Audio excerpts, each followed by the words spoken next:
அன்பார்ந்தோர்க்கெல்லாம் என் அன்பு வணக்கங்கள். மீண்டும் உங்களுடன் பேசுவதில் மகிழ்கின்றேன். செவ்வாய் ராகு ஒரு ஜாதகத்தில் ஒரு ராசி கட்டத்தில் சேர்ந்திருந்த என்ன பலன்? என்னை பொறுத்தளவு முதல்ல என்ன பலன்கிறது ரெண்டாவது. முதல்ல அது சேர்ந்து இருக்கவே கூடாதுங்கிறது தான் என்னுடைய ஆசை.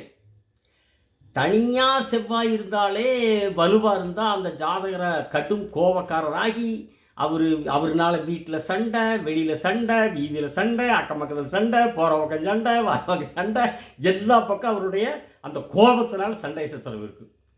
இந்த லட்சணத்தில் செவ்வாயோட ராகும் சேர்ந்துட்டா ஆஹா, இந்த எரியிற நெருப்பு இருக்குது இல்லைங்க, சும்மா எண்ணெய் எடுத்து ஊற்றா அப்படியே எண்ணெய் ஊற்றின நெருப்பு அப்படியே அவஞ்சா போய் சும்மா குபு குபு குபுன்னு எரியுமல்லவா, அப்படி கொழுந்து விட்டு எரிகிற நெருப்பு. அந்த நெருப்பினுடைய ஜுவாலை அப்படியே அப்படியே பிரகாசமாக மேலே கொழுந்து விட்டு பொறிகள் பறக்க எரியுமல்லவா நெருப்பு.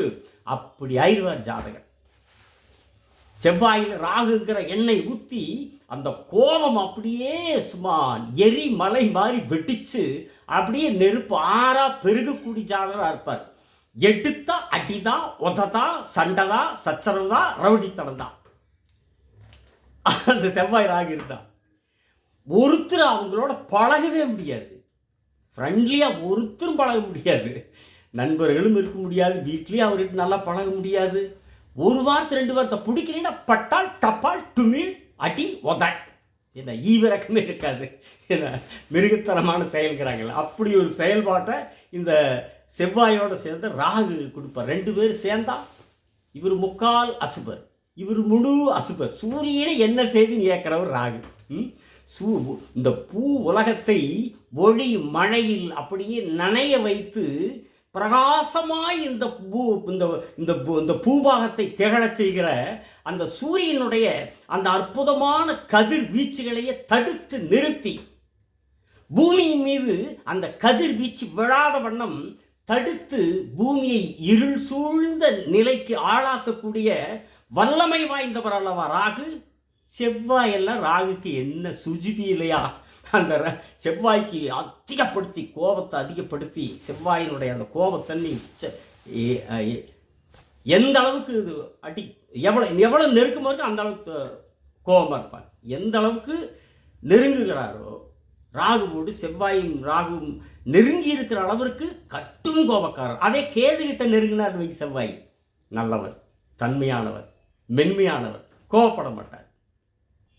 அவர்கிட்ட பேசுகிற பழகிறக்கே பிடிக்கும். நல்ல குணமுள்ளவராக இருப்பார். நல்லா நெருங்கிருந்த கேது போட செவ்வாயுடைய டோட்டல் அத்தனையும் அந்த ஆத்திரம், திமிரு, கொழுப்பு எல்லாம் அடங்கி போயிடும் கோபராஜாது. ஆனால் ராகு போட நெருங்க அப்படியே சுபாஷ் இப்படி கொட்டூரமான கோபக்காரராக இருப்பார். எந்த அளவுக்கு நெருங்கி இருக்கிறாங்களோ அந்த அளவுக்கு அந்த ஜாதகரால் பிரச்சனை தான். எங்கே போனாலும் பிரச்சனை தான், தாங்கவே முடியாது. ராகு கேது சேர்ந்திருந்தாலே அப்படியான்னு நீங்கள் நினைக்க வேண்டாம். எனக்குங்க ராகு கேது ஒரே கட்டத்தில் இருக்கிறாங்க. ஆனால் ராகு 1/2 டிகிரி, செவ்வாய் 24 டிகிரி. சும்மா ராகு மோப்பத்தான் பிடிக்கிறார், வேற ஒன்றும் இல்லை. செவ்வாயை சும்மா லைட்டாக மோந்து பார்க்குறாரு, அவ்வளோதான், வேற ஒன்றுமே கிடையாது. அதுலேயும் என்னோட செவ்வாயை குரு பார்த்துறார். செவ்வாய் ராகு இருக்கிறவங்க இதை பார்த்தீங்கன்னா சொல்லுவீங்க, உங்களுக்கு குரு பார்க்குறாரு, எங்களுக்கு பார்க்கலையே, நாங்கள் என்ன பண்ணுறதுன்னு நீங்கள் உங்களுக்கு கொஞ்சம் மனசுக்கு இதாக இருக்குது. எங்களுக்கு குரு பார்க்கலையே, அதுக்கு நான் என்ன செய்ய முடியும்? பகவானை தான் கேட்கணும், ஆண்டவனை தான் கேட்கணும். ஏன் பார்க்க வைக்காமல் இருந்தார்? அதுதான் பிரபஞ்ச ரகசியம், ஜோதிட சூட்சமம், இறைவனின் ரகசியம்.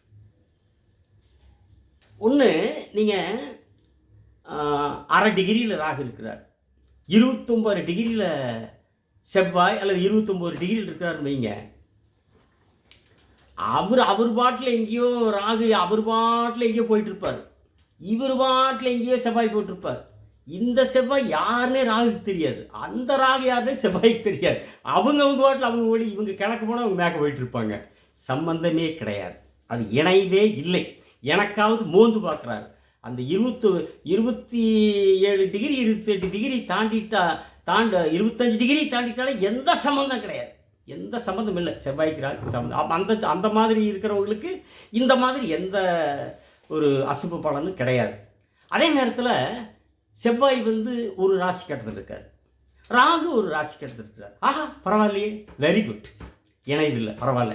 இவர் ராகு அந்த வீட்டில் இருக்கிறாரா, செவ்வாய் இந்த வீட்டில் இருக்கிறாரா, ரெண்டு பேரும் சேரவே இல்லையப்பா, அப்பாப்பா பரவாயில்லையப்பா அப்படின்னு நினச்சிட வேண்டாம்.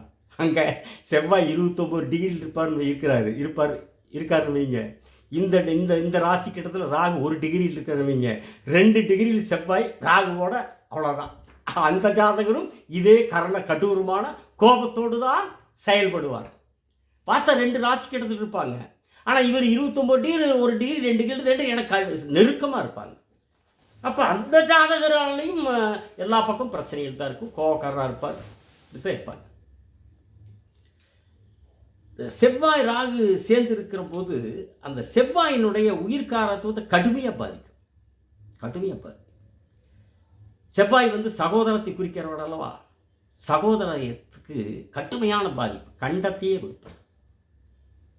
செவ்வாய் ராகு சேர்ந்தால் அந்த அந்த ஜாதகருக்கு சகோதரர்கள் இருந்தால் சகோதரர்களுக்கு கட்டும் பாதிப்பை உருவாக்கும், கண்டத்தையே கொடுப்பாங்க. அதே மாதிரி திருமணம் வந்து பிரச்சனைக்குரியதாக இருக்கும், பிரச்சனையான திருமணமாக இருக்கும், திருமணமே பிரச்சனையாக இருக்கும், திருமணத்துக்கு அப்புறம் பிரச்சனையாக இருக்கும், திருமணம் ஆவதே பிரச்சனையாக இருக்கும். செவ்வாய் ராகு சேர்ந்திருக்கிறப்போ சொத்து வந்து இழப்பு ஏற்படும். சொத்தில் கொஞ்சம் கஷ்டமாக இருக்கும். ஏன்னா செவ்வாய் வந்து பூமிக்காரர் அல்லவா, அதை அந்த அந்த பொருட்காரத்துவம் தான், அதையும் பாதிப்பார் ராகு. சொத்தில் சில சங்கடங்கள், சொத்து அமைவதில் தாமதம் இருந்தாலும் சில சரியில்லாத ஒரு சூழலில் சொத்து கரைகிற நிலை வரும். அதோட செவ்வாய் விபத்துனாலே விபத்துனா அதனால தான் எனக்கு, ஏன்னா இது கடவுளுடைய செவ்வாய் படைச்சி வச்சிருக்காரு, நானாக செவ்வாய் இருக்கக்கூடாதுன்னு நான் நினைக்கல, ஆனால் அது கடவுள் முடிவு பண்ணுறது. அப்புறம் விபத்துக்கு நம்பர் 1 செவ்வாய். அதில் ராகுவோடு சேர்ந்திருக்கிற போது அந்த ஜாதகருக்கு அடிக்கடி வாகனத்துக்கு காரணகாரகர் செவ்வாய். இந்த ஆட்டோ, லாரி, இது சரக்கு, இந்த மாதிரி வாகனம், இந்த சீட்டு வேன், டூர் வேனுங்கிறது சுக்கரனை குறிக்கும். மற்ற ஆட்டோ, வேன் இதுகள்லாம் இருக்கு பாருங்க, அதெல்லாம் லாரி, இதெல்லாம் செவ்வாய் குறிக்கிறது. அதனால் செவ்வாய் ராகு சேர்ந்துருக்கிறப்போ, இந்த ராகு சேர்ந்ததுனால தான் கொஞ்சம் அது கட்டும் பாதிப்பாகும், விபத்தை கொடுப்பாங்க, அடிக்கடி விபத்து ஏற்படும். பெண்கள் ஜாதகத்தில் இந்த செவ்வாய் ராகு சேர்ந்து இருந்தால் திருமணத்தில் மிக கடுமையான பாதிப்புகளை ஏற்படுத்தும். பெண்களுக்கு செவ்வாய் கணவனை குறிக்கிறவர் அல்லவா, அது செவ்வாயை கெடுக்கிறார் அல்லவா, அதனால் கொஞ்சம் திருமண வாழ்க்கை பாதிப்பு என்றாலும் கடுமையான பாதிப்புகளை தரும். ஆனால் செவ்வாய் ராகு சேர்ந்திருக்கிற அளவிற்கு அவர்கள் கடுமையான ஒரு உச்ச கோபக்காரர்களாக இருப்பார்கள். அவங்ககிட்ட கொஞ்சம் பார்த்து தான் பேசிக்கணும், பார்த்து தான் பழகிக்கணும், சரிங்களா? இன்னொன்று, லக்னத்திற்கு இருந்துட்டாங்கன்னு வைங்க, செவ்வாய் ராகு கொலகார கோபக்காரராக இருப்பாங்க. லக்னத்தில் இருந்துட்டா லக்னம் டோட்டலாக கெடுத்துடும். இந்த ஜாதகருடைய குணத்தை, மொத்த குணத்தை கெடுத்து நாசமாக்கிடும் செவ்வாய் ராகு. லக்னத்தில் உட்காரும்போது டோட்டல் மொத்த குணத்தை கெடுத்து போடும். 2ல் இருந்தால் ஆஹா, அந்த ஜாதகம் பேசுனாங்கன்னு வைங்க, இந்த நெருப்பு துண்டை தூக்கி காதுக்குள்ளே வச்சுட்டா எப்படி இருக்கும், இப்படியே எப்படி இருக்கும், துடிப்பம் அல்லவா? அப்படி அந்த 2ஆம் பாவகத்தில் ராகுவும் செவ்வாய் இருந்தால் அவங்க அப்படி கடூரமாக பேசுவாங்க. அந்த பேச்சை கேட்டாலே காதுக்குள்ளே அப்படி அப்படி ஊத்துற மாதிரி இருக்கும், இல்லைங்களா? குடும்பத்தில் பிரச்சனை, கட்டும் பிரச்சனைகள் உருவாகும். 2ல் செவ்வாய் ராகு இருந்தால் கோபம், பயங்கர கோபத்தினால, பேச்சினால அந்த குடும்பத்துக்குள்ளே சச்சரவோ தீரவே தீராது.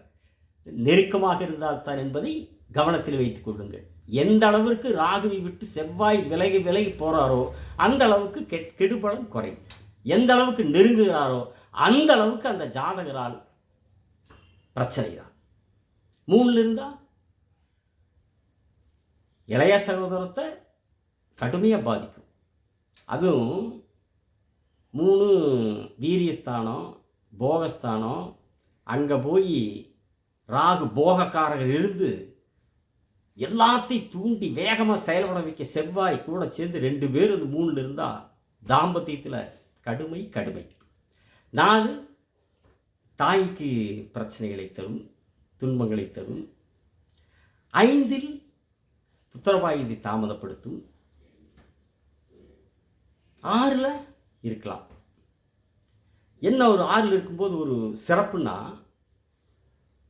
எதிரிகள் நம்மளை எதிர்க்கிறதுக்கு யோசிப்பாங்க. எதிர்த்தாலும் அந்த எதிரிகளுடைய எதிர்ப்பு காணாமல் போயிடும். அவர்களாகவே பின்வாங்கி விடுவார்கள். எதிரிகள் சரண்டர் ஆகிடுவாங்க. 6 மட்டும் செவ்வாய் ராகு இருந்தால் அது இவங்க ஒன்றுமே பண்ண வேண்டாம். ஆட்டோமேட்டிக்காகவே இவங்ககிட்ட பிரச்சனை பண்ணுறவங்க அவங்களாவே ஒதுங்கி போயிடுவாங்க. கடன் வரும். திருப்பி நீங்கள் கொடுக்குற அளவுக்கு வேறு ஜாதக அமைப்பு இருந்தாலும், வேறு இடங்களில் இருக்கிற கிரகங்கள், நல்ல கிரகங்கள், சுபகிரகங்கள் இருந்து இந்த கடனை எப்படியாவது திருப்பி கொடுத்துடணும்னு நீங்கள் எத்தனை நினச்சாலும் சரி, எப்படியாவது கடன் கொடுத்துடணும்னு கொடுக்க முடியாது. அவங்க கேட்க மாட்டாங்க. அது போச்சு, அவ்வளோதான், வாங்கினதோடு சரி. அது ஒன்றும் பெருசாக உங்களுக்கு எந்த பிரச்சனையும் இந்த 6 செவ்வாய் ராகு இருக்கிறவங்களுக்கு வாங்கினாங்கன்னா அவங்க வாட்டில் போகலாம். என்ன அப்படி ஒரு அமைப்பு கொடுத்தவன்னா நீ அவ்வளோதான், நீ எங்கே வரப்போகுதுன்னு விட்டுருவாங்க. அப்படி 6 7 இருக்கவே கூடாது. கட்டாயமாக இருக்கக்கூடாது. உறுதியாக இருக்கக்கூடாது. இருந்தால் குரு பார்க்கணும். ஏன்னா செவ்வாய் தனி 7 இருந்தாலே தாம்பத்தியத்தில் முரட்டத்தனம். ராகு போகக்காரன் இருந்தால் தாம்பத்தியத்தில் கடுமை. அதனால் குரு கண்டிப்பாக பார்க்கணும். 8 இருக்கக்கூடாது. 8லையும் கட்டாயம் இருக்கக்கூடாது. ஆயுளுக்கு பிரச்சனையை தரும். 9 தந்தைக்கு பிரச்சனை. தந்தைக்கே பிரச்சனை வரும்போது அப்புறம் தந்தையாலும் பிரச்சனை இருக்குமல்லவா? ரைட். 10 பரவாயில்ல, 11 பரவாயில்ல, 12 அங்கேயும் இருக்கக்கூடாது. அதுவும் படுக்கை ஸ்தானம். படுக்கை ஸ்தானத்திலேயும் செவ்வாய் இருக்கிறதே அவ்வளவாக சுபமில்லை. ராகுவும் சேர்ந்திருந்தால் படுக்கை என்பது அது போர்க்களமாக இருக்கும். அப்புறம் போர்க்களம் என்றால் படுக்கை என்றாலே போர்க்களம்தான். ஆனால் அது ரசனையான போர்க்களமாக இருக்க வேண்டுமே தவிர ராட்சச போர்க்களமாக இருக்கக்கூடாது அல்லவா? அதனால் 12 இருக்கும்போது இன்னொன்று தூக்கத்தை கெடுக்கும். அப்புறம் வெட்டி விரயம் வரும். இது செவ்வாய் ராகு சேர்ந்திருந்தாலும் இந்த மாதிரி அசுப பலன், பாவகங்களிலே இருந்தாலும் அந்த பாவங்களினாலும் அசுப பலன் ஏற்படுகிறது. இதற்கு ஒரே ஒரு விதிவிலக்கு, ஒரு மருந்து. இந்த செவ்வாய் ராகு இணைவுக்கான ஒரு தீர்வுனா குரு பகவான் அவர்களை பார்க்க வேண்டும் என்று சொல்லி அடுத்த காணொளியில் விரைவில் உங்களை சந்திக்கிறேன். மறவாமல் சப்ஸ்கிரைப் செய்யுங்கள், பெல் பட்டனை அழுத்துங்கள், ஷேர் செய்யுங்கள் என்று கூறி விடைபெறுகிறேன். வணக்கம், நன்றி.